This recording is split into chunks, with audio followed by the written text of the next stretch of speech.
Muitos querem receber, mas sem fazer nada por merecer. Na nossa linguagem comum, cotidiana, coloquial, nós temos uma expressão bem interessante e até meio perturbadora, não sei se vocês já ouviram. E essa fala diz muito sobre os textos de hoje, tem muito a ver. É assim, não sei se vocês já ouviram. Existem pessoas que não querem trabalho, querem um emprego. Já ouviram isso? Já? Pois é. No meu entendimento, o que essa frase quer dizer é que a maioria das pessoas quer receber sem fazer qualquer coisa, sem se esforçar, sem dar nada em troca, ir para o trabalho não fazer nada, ou fazer o mínimo possível e receber um bom salário por isso, né? Porque está fazendo um favor para a humanidade, né? E há também os que querem cargos de chefia apenas para terem o prazer de mandar enquanto os outros fazem o serviço, né? Que tem chefe que não bota a mão na massa, né? Bem, mas é isso, né? Infelizmente, esse é um dos grandes defeitos da maioria de nós seres humanos, falando enquanto humanidade, né? Enquanto seres humanos.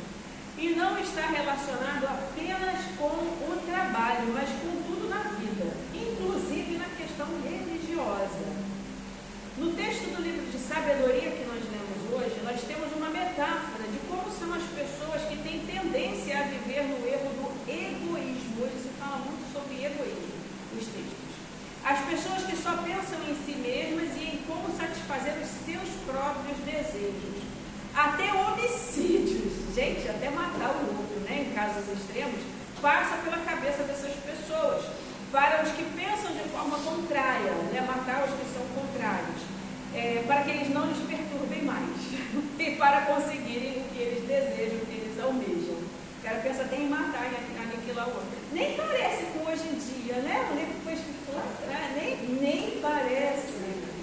Quem só pensa em si e em como satisfazer os seus desejos e prazeres pessoais, de uma forma ou de outra, uns mais, outros menos, tendem a menosprezar, a desprezar os que pensam na coletividade, os que pensam na paz, na concórdia. E tais pessoas, sempre que podem, tentam e infelizmente muitas vezes conseguem, e na maioria das vezes de forma mais ilícita possível, conseguem o quê? Ter sem se esforçar, receber sem ter dado nada em troca, sem ter contribuído com nada para a humanidade, para o bairro, para a vida, para os próximos, não, os mais chegados, nada. O cara é só egoísta mesmo. E consegue, de forma ilícita na maioria das vezes. No texto de Tiago, nós temos uma parte, que é a parte que foi selecionada para hoje, consta lá uma advertência a levarmos uma vida de prática de boas ações contínuas, né? Não é só fazer, fiz a minha boa ação do dia, já cumpri a minha cota, não preciso fazer mais nada, né? Não é assim, é contínuo. Explicando, né, o texto nos explica que nós só colhemos o que plantamos, e também ele fala sobre a necessidade de darmos menos voz à nossa natureza humana, que normalmente nos leva a caminhos de destruição, e darmos espaço à prática de boas virtudes, de boas ações, da caridade. São Tiago nos diz: pois onde há inveja e egoísmo, há também confusão e todo tipo de coisas más.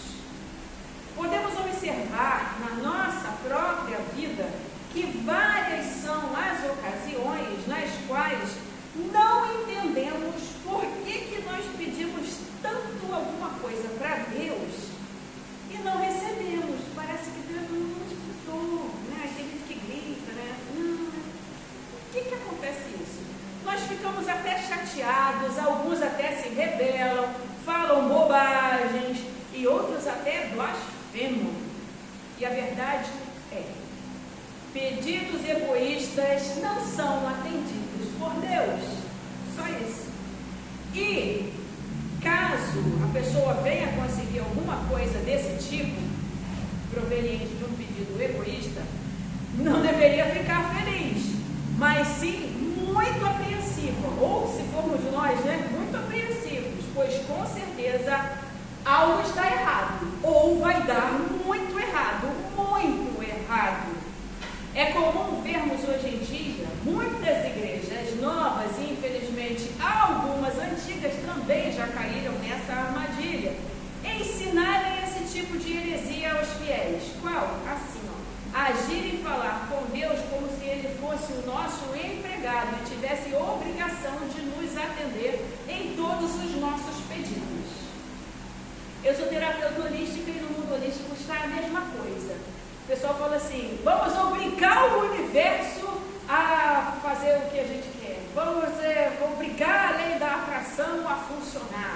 vamos obrigá-la. Fala sério, né? Fala sério. Não, Deus tem que dar, porque Deus prometeu. Heresia do Satanás, baseado em uma teologia de botequim. Esses líderes religiosos que um dia vão prestar contas por esse desserviço ao reino de Deus, citam até passagens bíblicas totalmente fora de contexto para legitimar as heresias que eles ensinam. E seus seguidores, ávidos por riquezas, bens materiais de todos os tipos e sentimentos para lá de egoístas, seguem esse mesmo caminho de morte espiritual. Para essa falsa teologia, São Tiago diz: pois a bondade é a colheita produzida pelas sementes que foram plantadas pelos que trabalham a favor da paz. De onde vêm as lutas e as brigas entre vocês? Elas vêm dos maus desejos que estão sempre lutando dentro de vocês.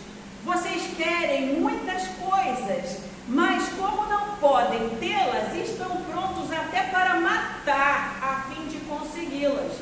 Vocês as desejam ardentemente, mas como não podem possuí-las, brigam e lutam. Não conseguem o que querem porque não pedem a Deus. E quando pedem, não recebem, porque os motivos são maus. Vocês pedem coisas a fim de usá-las para os seus próprios prazeres. Não precisa nem explicar, né? Mas então, é pecado ter bens? Não, não é errado, não é pecado trabalhar e conquistar bens materiais, carro, casa, etc, etc. Melhorar de vida, subir na escala social. Não é pecado. De acordo com a nossa fé, errado e pecado é ser o quê? Egoísta. Só pensando em si, em seus próprios prazeres unicamente. Desprezar e humilhar os menos favorecidos. Com desonestidade, lucrar em cima do trabalho e do esforço alheio. Humilhar os demais, dizendo ser sempre o melhor em tudo e desprezando o esforço das outras pessoas, dentre inúmeras outras coisas. Isso sim é pecado, pois isso nos afasta de Deus, a fonte criadora e mantenedora. Pecado é isso, é quando alguma coisa nos afasta de Deus, de verdade, né? É maluquice aí da cabeça desse povo aí, né? Louco, trem loucado, não. Pecado é o que nos afasta de Deus, que é a fonte mantenedora e criadora de tudo. Seguindo esse raciocínio, o texto do Evangelho de hoje fecha com chave de ouro isso tudo que nós estamos meditando. Primeiro, parece-nos que os discípulos, mesmo amando Jesus e prestando atenção nos seus ensinamentos, em algumas situações eles tinham muita dificuldade de entender o que Jesus dizia. Era tudo muito novo, né? Assim, revolucionário. Novo não, porque já estava lá no Antigo Testamento escrito, né? Jesus sempre citava o que tinha naquela época, que era o Antigo Testamento, né? Então isso não era novo, mas era revolucionário, porque era uma nova forma de ver aquilo que eles liam de uma forma um pouquinho distorcida. E nesse texto de hoje, esse texto até diz que os discípulos tinham medo de perguntar. Eu achei muito interessante, né, isso, porque fala muito da gente hoje em dia, né? Eles não entendiam e também não pediam explicação por causa de um medo que era infundado. Medo, na maioria das vezes, é infundado, né? A gente tem uns medos assim, tem medo que é até saudável ter, né? Porque senão o negócio ia ficar ruim para o nosso lado. Mas a maioria dos nossos medos são infundados. E os discípulos estavam ali com Jesus e tal, e tinham medo de perguntar, né? Por que muitas vezes nós temos medo de perguntar? Sempre foi assim, e infelizmente é assim até hoje. As pessoas têm medo de perguntar e se conformam em não entender ou entender de forma errada. E pior ainda, Alguns têm medo de pensar, pois por muito tempo ouviram que pensar muito, estudar muito, deixa as pessoas loucas. E aí eu vou contar aqui uma fofoca gospel. Quando eu era pequena, lá em São João de Meriti, na minha igreja metodista, Igreja Metodista de São João de Meriti. Se alguém me ouvir, beijo. E eu preciso de vocês. Reverendo Emílio. Posso falar, mas ele não deve ter falecido. Se alguém souber de Reverendo Emílio, por favor, entre em contato comigo.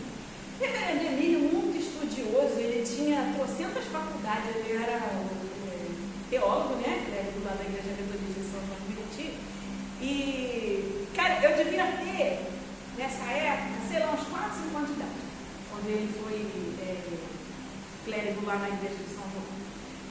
E ele era formado em Direito também, e ele estava estudando mais alguma coisa. E assim, o homem era bom, era fera, ele estudava muito.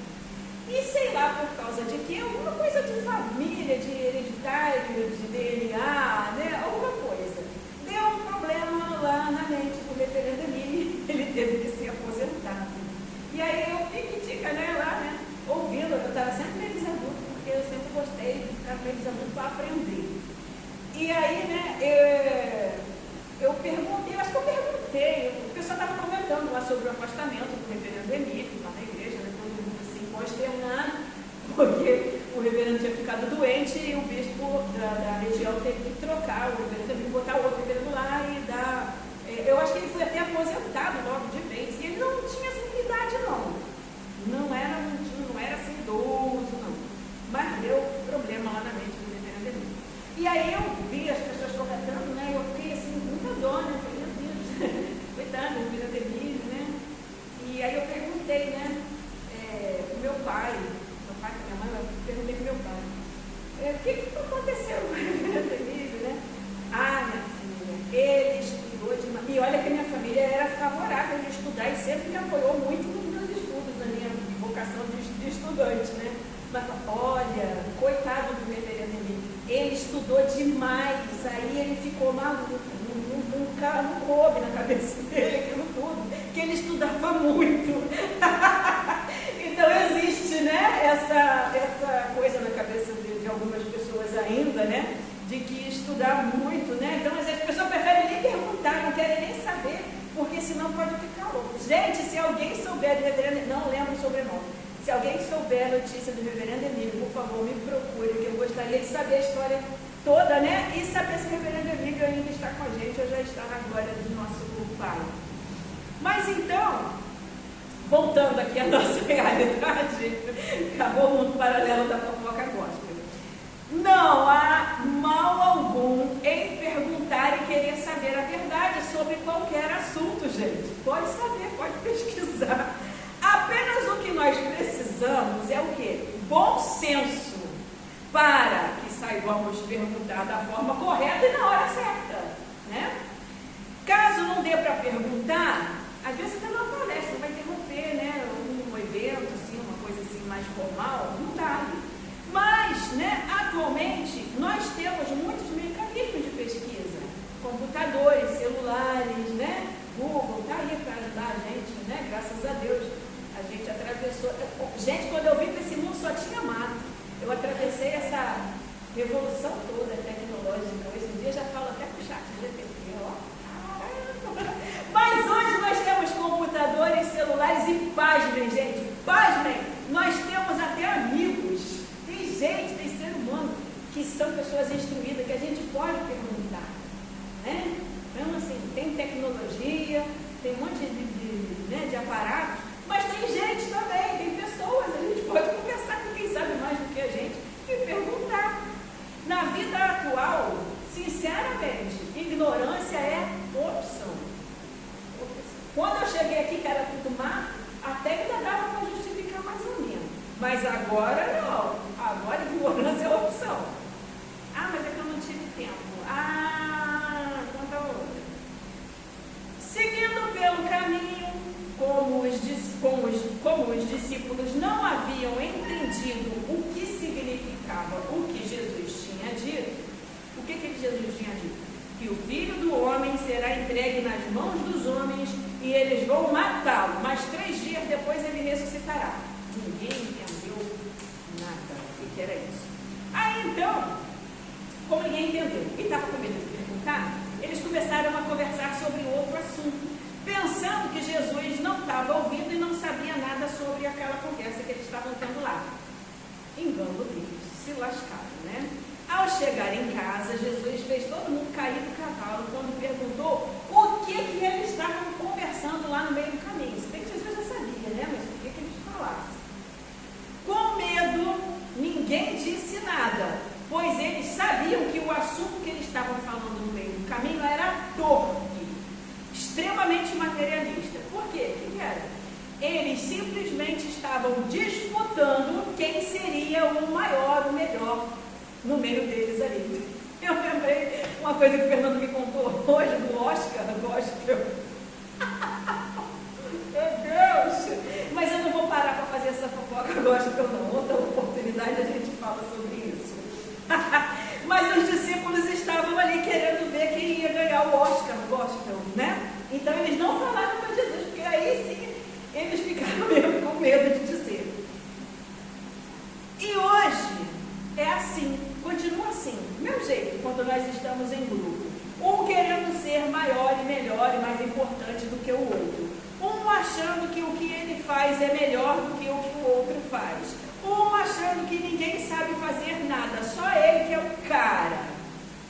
Mas entre nós não pode ser assim. Um cristão que honra o nome de Jesus não deve se achar melhor do que ninguém, mas sim cultivar a humildade e a caridade. Em seguida, Jesus abraça uma criança. E eu fiquei assim, quando, né, sempre que eu li esse texto, eu, gente, tinha uma criança ali no meio dele, devia ser eu, né?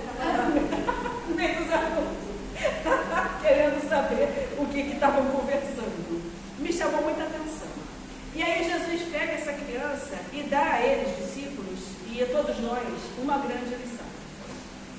Jesus fala: se alguém quer ser o primeiro, deve ficar em último lugar e servir a todos. E aí segurou uma criança e a pôs no meio deles, e abraçando-a, disse aos discípulos: aquele que, por ser meu seguidor, receber uma criança como esta, estará também me recebendo. E quem me receber, não recebe somente a mim, mas também aquele que me enviou. As crianças bem pequenas são um dos símbolos de tudo o que há de melhor nesse mundo. Criancinha bem pequenininha que não está contaminada com a nossa ruindade. Pois elas não foram contaminadas com os nossos preconceitos e ideias distorcidas. Quem quer ser o melhor, o primeiro, que seja então o mais humilde, o mais caridoso, o mais imparcial, o mais compreensivo.